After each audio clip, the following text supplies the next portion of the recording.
Assalamualaikum warahmatullahi wabarakatuh. Pada hari ini, saya dan rakan kumpulan saya akan membuat penerangan tentang kaedah pembacaan blueprint. Terlebih dahulu, sebelum kami memulakan penerangan tersebut, ada lebih baiknya kami memperkenalkan diri kami dahulu. Nama saya Muhammad Hafizah Hanif bin Abdullah, bernombor matrik DB180134, dan rakan saya. Assalamualaikum warahmatullahi wabarakatuh dan salam sejahtera. Nama saya Ahmad Haikal bin Muhammad Fauzi. Nombor matrik saya ialah DB180140. Jadi, tanpa menyia-nyiakan masa, saya akan serahkan kepada rakan saya, Saudara Hafizul, untuk meneruskan dengan pembacaan tajuk bagi A. Terima kasih Saudara Haikal. Jadi, seperti yang Saudara Haikal katakan, tanpa membuang masa, marilah kita meneruskan penerangan tentang kaedah-kaedah pembacaan blueprint. Langkah 1. Langkah 1 merupakan langkah untuk pembacaan tajuk. Okey, seperti yang anda dapat lihat di rajah tersebut, rajah tersebut menunjukkan keseluruhan lukisan pelan bagi kantin di Sekolah SMK Jementah Segamat Johor. Tujuan lukisan blueprint ini adalah untuk kerja-kerja menaik taraf sistem retikulasi elektrik di sekolah tersebut. Okey, seterusnya adalah pembacaan tajuk bagi B. B menunjukkan gambar rajah skematik keseluruhan bagi SMK Jementah Segamat Johor. Seperti mana yang kita sedia maklum, pembacaan tajuk bagi A menunjukkan bahawa gambar rajah pelan lantai, manakala bagi B adalah gambar rajah skematik keseluruhan. Kedua-dua perkara ini amat penting kita mengetahuinya terlebih dahulu sebelum memulakan pembacaan blueprint, kerana kita perlu membezakan dan menentukan yang mana satu pelan lantai dan yang mana satu gambar rajah skematik. Okey, setakat itu saja untuk langkah pertama. Kita teruskan dengan langkah yang kedua. Selesai dengan langkah pembacaan tajuk, kita meneruskan penerangan blueprint kita dengan langkah kedua, iaitu pembacaan lukisan pelan. Seperti yang anda boleh lihat tadi, kami telah menunjukkan rajah keseluruhan bagi lukisan pelan, dan sekarang kami akan pergi dengan lebih mendalam lagi pada lukisan pelan tersebut. Pertama, kita perlu mengenal pasti dahulu simbol-simbol elektrik yang digunakan di dalam pelan keseluruhan tersebut. Seperti yang anda lihat di rajah pelan keseluruhan tersebut, kita mempunyai simbol elektrik seperti kipas siling, lampu peda floor berkembar 36 watt, kipas dinding, soket alur keluar 13 amp, kotak agihan dan juga meter kilowatt jam. Setelah mengenal pasti simbol-simbol elektrik yang digunakan, kita boleh tentukan jumlah bagi setiap peralatan yang digunakan. Sebagai contoh, kipas siling 10 unit, lampu penda floor berkembar 36 watt 16 unit, kipas dinding 1 unit, soket alur keluar 13 amp 18 unit, kotak agihan 1 unit dan meter kilowatt jam 1 unit. Terdapat dua jenis litar akhir yang digunakan dalam lukisan pelan rajah keseluruhan tersebut. Litar akhir pertama ialah litar akhir lampu yang dirujuk sebagai L, dan litar akhir kedua ialah litar akhir kuasa yang dirujuk sebagai P. Pada rajah tersebut, terdapat 3 litar akhir lampu, iaitu L1, L2, L3 dan juga 4 litar akhir, iaitu P1, P2, P3 dan P4. Rujuk kembali pada lukisan pelan keseluruhan tersebut, litar akhir lampu L1 mengawal 4 unit lampu penda floor berkembar 36 watt, 2 kipas siling dan 1 kipas dinding. Litar akhir lampu L2 mengawal 4 unit lampu penda floor berkembar 36 watt dan 4 kipas siling. Setelah selesai pembacaan berkaitan dengan litar akhir lampu, mari kita bergerak dan memahami litar akhir kuasa pula. Litar akhir kuasa P1 mengawal 5 unit soket alur keluar 13 ampere. Litar akhir kuasa P2 mengawal 6 unit soket alur keluar 13 ampere.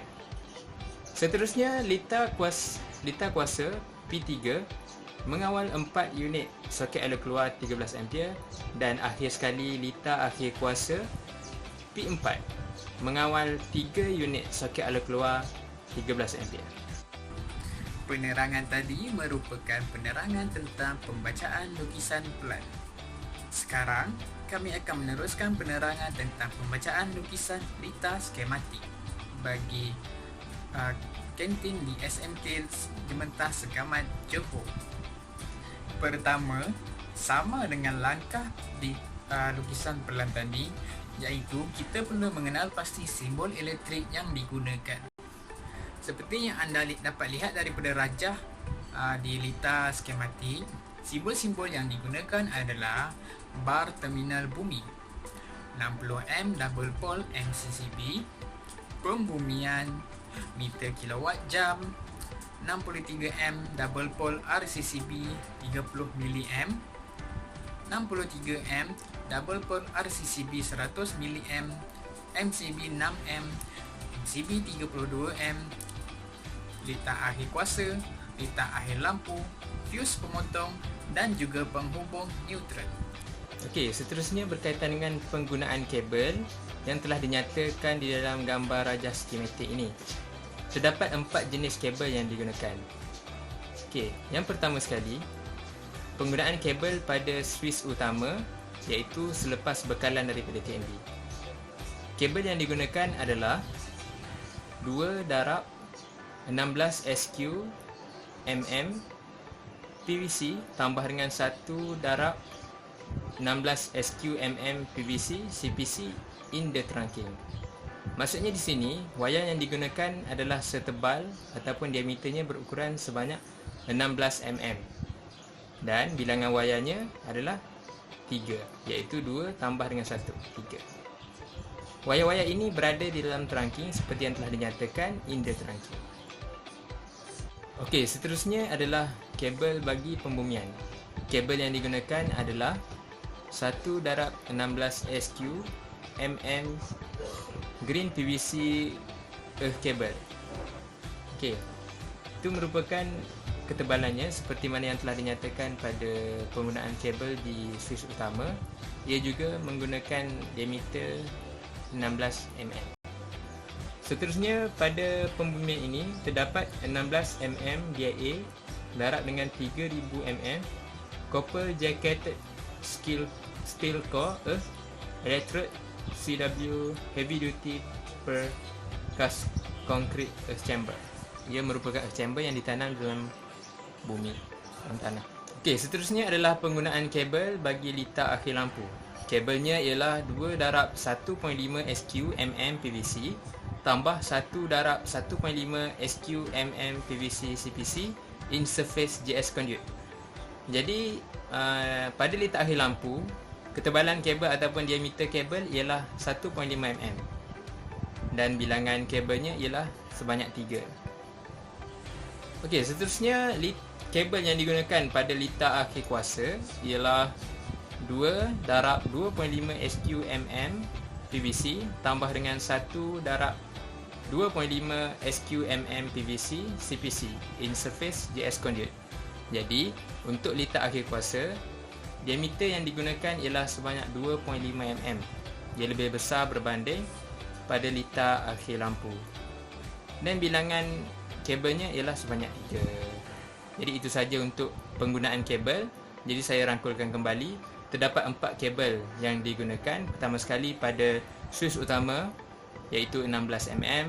Seterusnya pada pembumian, ia juga 16 mm. Seterusnya lita akhir kuasa 1.5 mm dan akhir sekali lita akhir untuk lita akhir lampu ialah 1.5 mm dan akhir sekali untuk lita akhir kuasa ialah 2.5 mm. Penerangan pembacaan blueprint diteruskan dengan pembacaan laluan bagi lita akhir dalam skematik. Terdapat 2 lita akhir yang kita dapat dikenal pasti di lita skematik tersebut, iaitu lita akhir lampu dan lita akhir kuasa. Sebelum kita teruskan, kita perlu mengetahui laluan-laluan bagi lita akhir lampu dan lita akhir kuasa. Untuk lita akhir lampu L1, L1, kita perlu mengetahui laluan dia. Kemudian pembacaannya adalah seperti berikut. Ianya akan bermula daripada bekalan yang dibekalkan oleh TNB, Tenaga Nasional Berhad. Kemudian ia akan pergi terus ke penyambung neutral dan akan ke meter kilowatt jam. Seterusnya ke MCCB 60M double pole. Setelah melalui MCCB 60M double pole, laluan tersebut akan diteruskan ke RCCB 63M double pole 100 mAh.